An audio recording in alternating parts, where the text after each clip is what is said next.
गुरु जी के ऊपर चर्चा हुई है कि नहीं हुई है?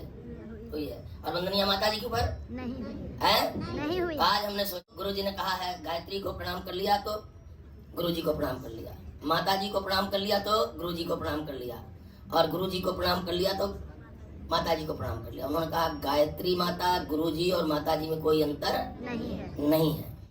साक्षात भगवती का अवतार, आदि शक्ति का अवतार है। तो आज के पुनीत दिन में हमारा बड़ा ही सौभाग्य है कि हम उनके चरित्र का श्रवण कर रहे हैं। देव ने स्वयं कहा था कि यदि माता जी हमारे जीवन में नहीं होती तो हमारी देख रेख करने वाला, इतना हमारा ध्यान रखने वाला, हर तरह से हमारा मतलब पालन पोषण करने वाला कोई शायद ही मिलता। और माता जी को गुरुदेव भी क्या कहते थे, माता जी कहते थे। उनमें माता का भाव प्रबल था, सेवा का भाव प्रबल था। और हम संतानों के लिए तो वो क्या थी, ममतामयी माता थी। प्यारा खेल कौन सा था?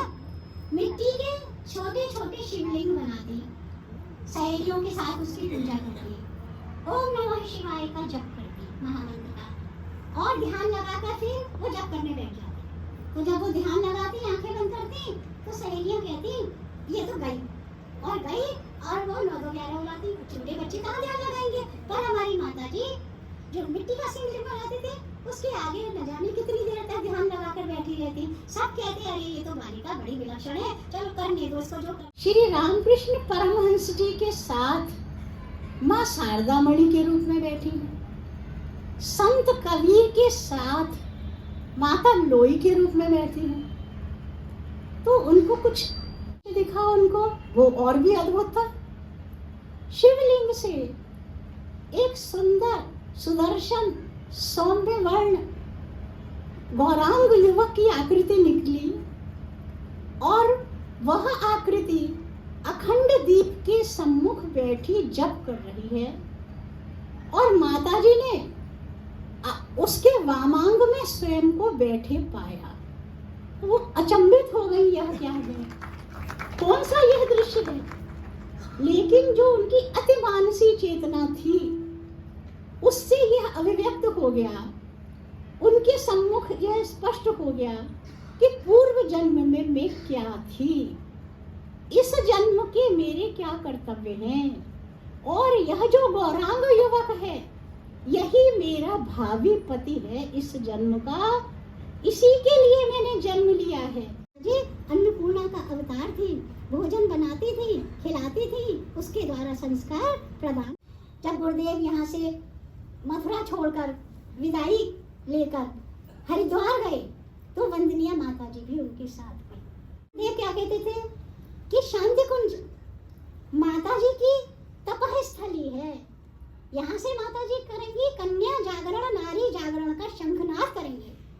और वही हुआ जब गुरुदेव 30 जून को चले गए हिमालय, तो माता जी थोड़ी सी 7-8 देव कन्याएं थी, छोटी छोटी आयु की थी, उनको लेकर शांति कुंज में रही और 24-24 लाख के गायत्री महापुरस्चरण उन्होंने प्रारंभ कराए। आप सोचिए, छोटी कन्याएं थी, ज्यादा विवेक बुद्धि भी नहीं थी उनमें, अपने अपने घरों से माता पिता को छोड़कर आई थी।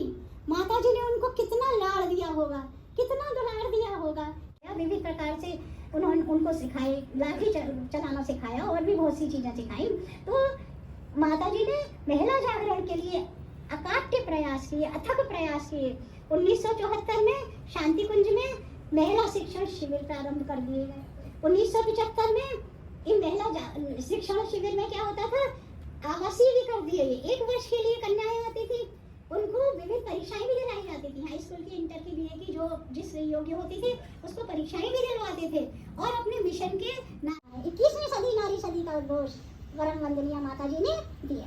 और हमारी स्थूल देह को धारण करने वाली आदिशक्ति माँ भगवती महाकाल में माता जी सूक्ष्म रूप में हमारे साथ है, गुरुदेव अदृश्य रूप में हमारे साथ है। और उसी का परिणाम हुआ कि वो सूक्ष्म सत्ता कहती थी कि हम अदृश्य रूप में आपके साथ रहेंगे, और अदृश्य रूप में आज भी वे हमारे साथ हैं।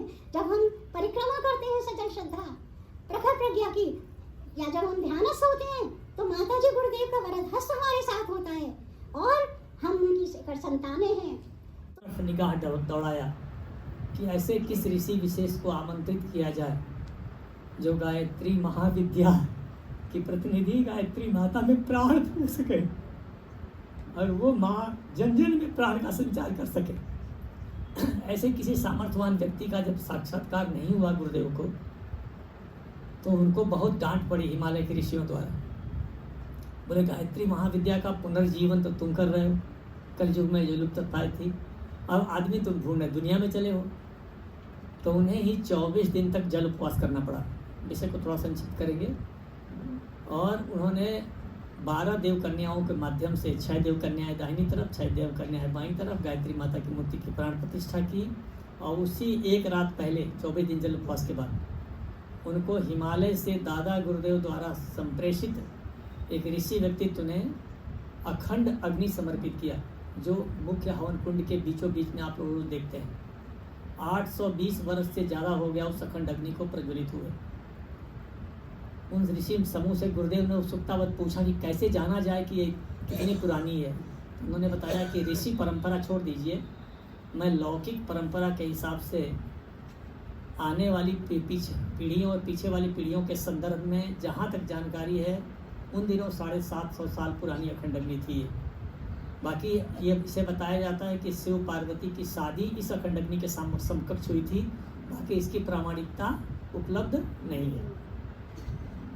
और पूज्य गुरुदेव ने गायत्री माता की मूर्ति की प्राण प्रतिष्ठा से पहले जो प्राचीन यज्ञशाला थी, उसमें स्वयं माता जी के साथ में उन्होंने अरड़ी मंथन किया था। 6 बजे से लेके 8 बजे तक लगभग 2-2.25 घंटे अरड़ी मंथन करने के पश्चात ही वो स्वयं में अग्निदेव प्रकट हुए।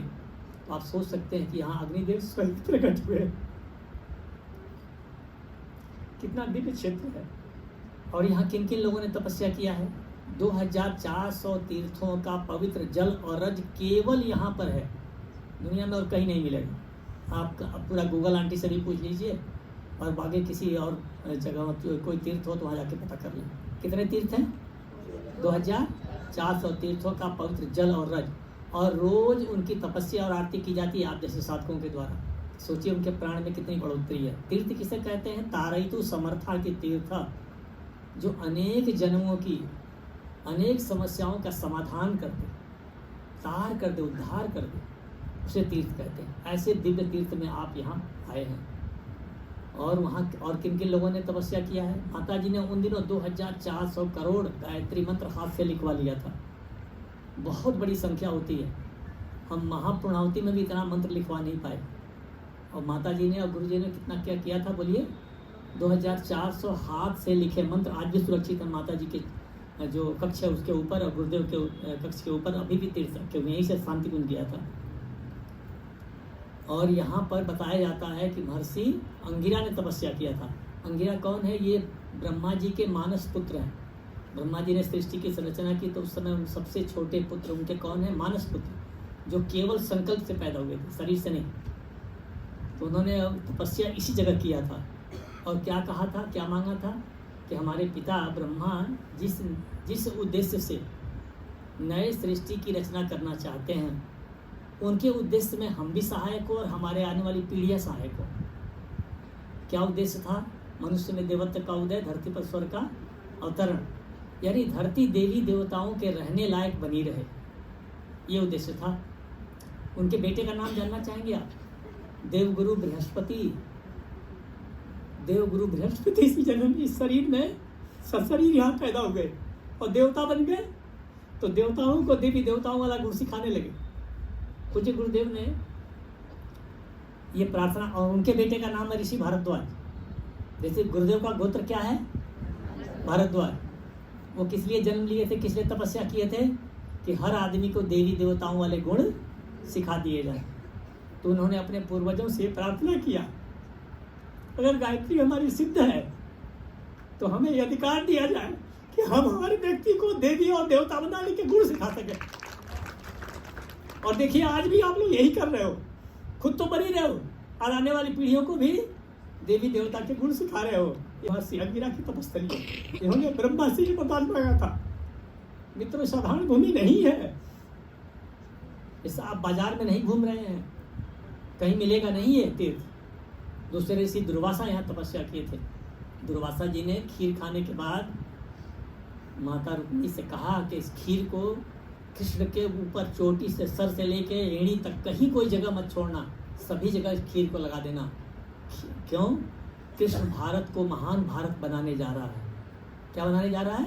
भारत को महानतम भारत बनाने जा रहा है, तो उसे किसी प्रकार की क्षति नहीं पहुंचनी चाहिए, किसी प्रकार उसका शरीर घायल ना हो, मूर्छित ना हो। राम भी एक बार मूर्छित हो गए हैं, रामायण में देखिएगा, जब विभीषण को बचाने गए थे, लेकिन कृष्ण भगवान कभी मूर्छित नहीं हुए।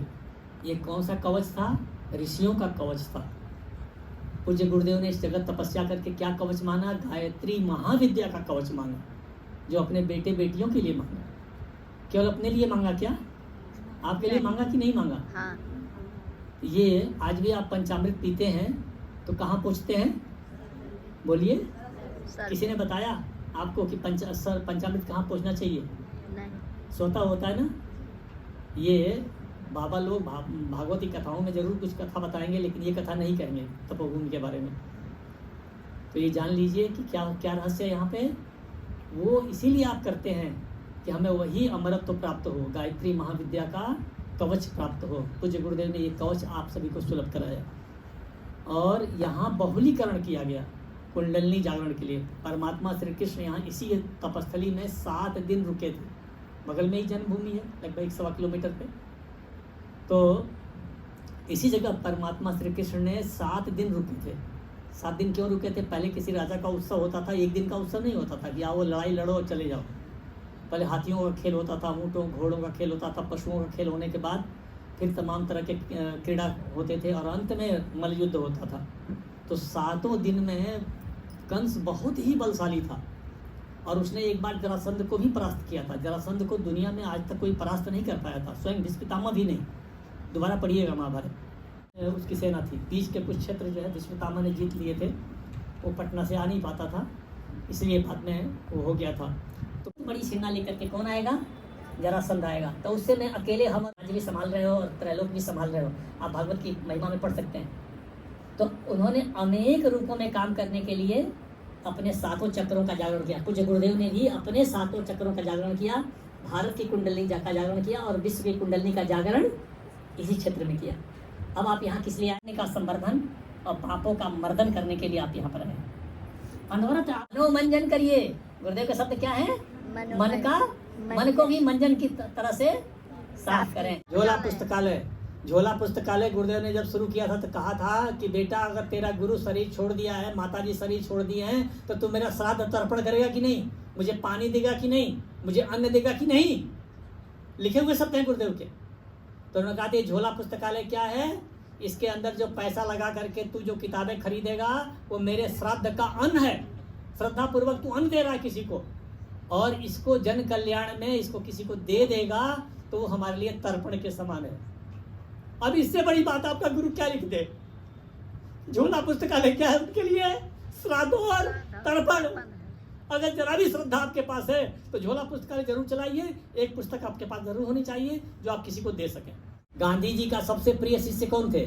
जी बोला करते थे कि अगर कोई गांधी का प्रतिरूप है, प्रतिछाया है, और गांधी से भी आगे निकल गया है सेवा में और साधना में, तो उसका नाम क्या है? संत विनोबा। अब संत विनोबा ये गायत्री के समर्थक थे। चन्ना रेड्डी के साथ आए, बोले कि हमारे गंगा के साथ साथ कावेरी को मत भूलिए गुरुजी, हमारी कृष्णा कावेरी को मत भूलिए। तो गुरुजी ने कहा था नहीं बेटा, ये आगे हमारे आने वाले बच्चे आने वाले दिनों में कृष्णा कावेरी किसी को हम भूलेंगे नहीं। हम तो पूरे विश्व कुंडली जगा चुके हैं और पूरे विश्व में काम होगा। तो बता दीजिए, हम अखबार में छाप देंगे, हमारा परिचय है बहुत कम से कम मूल्य में। बोले बेटा, we are not preaching institution.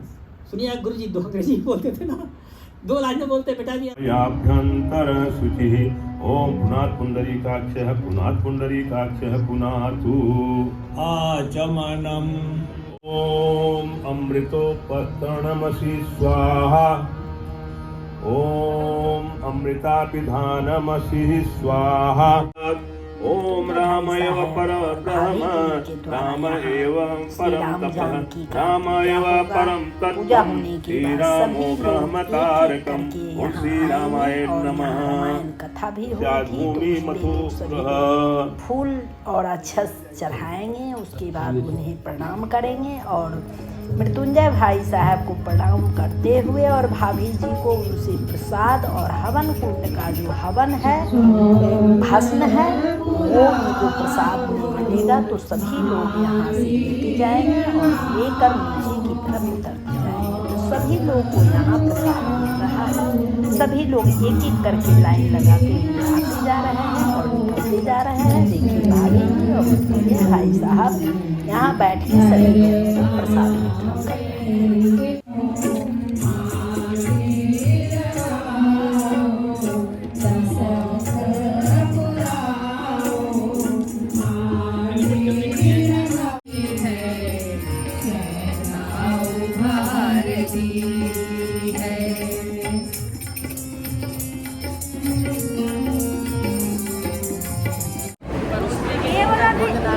वितरण कर रहे हैं। लाइन से जाएंगे और हो जाएंगे, फिर हम लोग कुर्सी पर बैठते हैं। यहाँ देखिए कुर्सी का सारा व्यवस्था चल रहा है। यहाँ सभी लोग कुर्सी पर बैठे हैं, सारा व्यवस्था की है।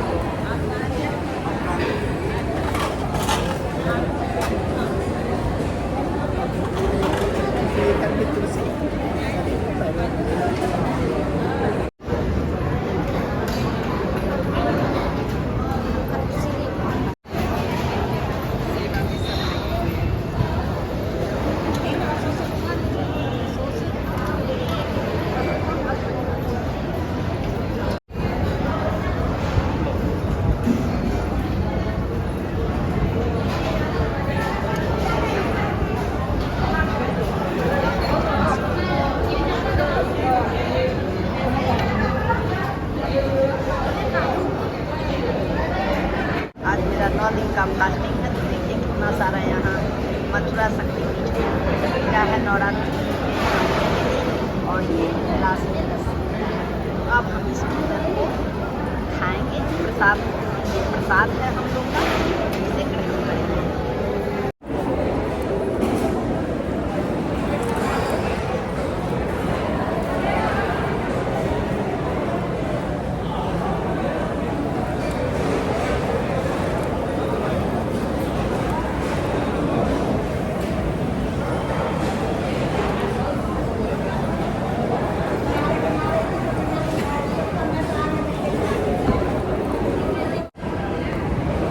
ये है हमारी मालती दीदी, जो हम लोग 10-12 रोज से एक ही कमरे में रह रहे हैं और एंजॉय भी कर रहे हैं।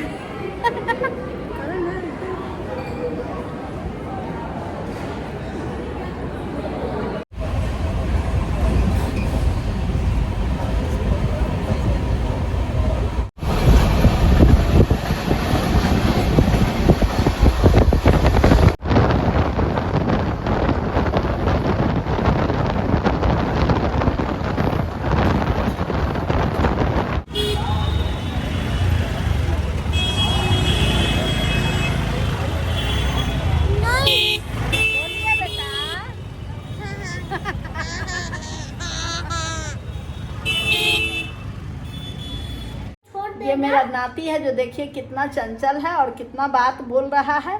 अब अभी ये बंदूक उठाएगा। बंदूक उठा तो बाबू देखे तेरा बंदूक कैसा है। अब देखिए मेरा नाती जो है ना वो आपको बहुत बड़ा सा बंदूक दिखाएगा। देखिए इतना बड़ा सा बंदूक है, इससे सबको ये उड़ा डालेगा। तो अभी भी इसके साथ आपके बच्चे हैं तो वो लोग को भी भेज दीजिए, इसके साथ एंजॉय करें। हेलो गाइस, गाइस हम लोग थोड़ा ब्रेक करने जा रहे हैं। Bye bye, tata, see you, good night.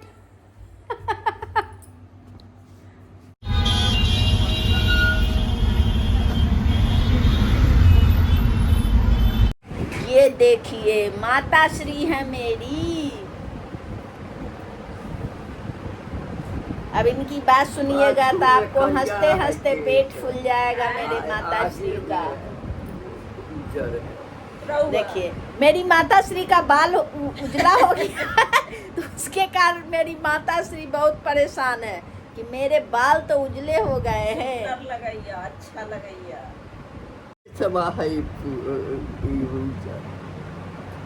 माँ का मेरा बाल उजला हो गया है, परेशान है, सोच रही है कि बाल को काला कर दें तब हमारे चेहरे पे सुंदरता आ जाएगा। आप बताइए कैसे होगा सुंदरता?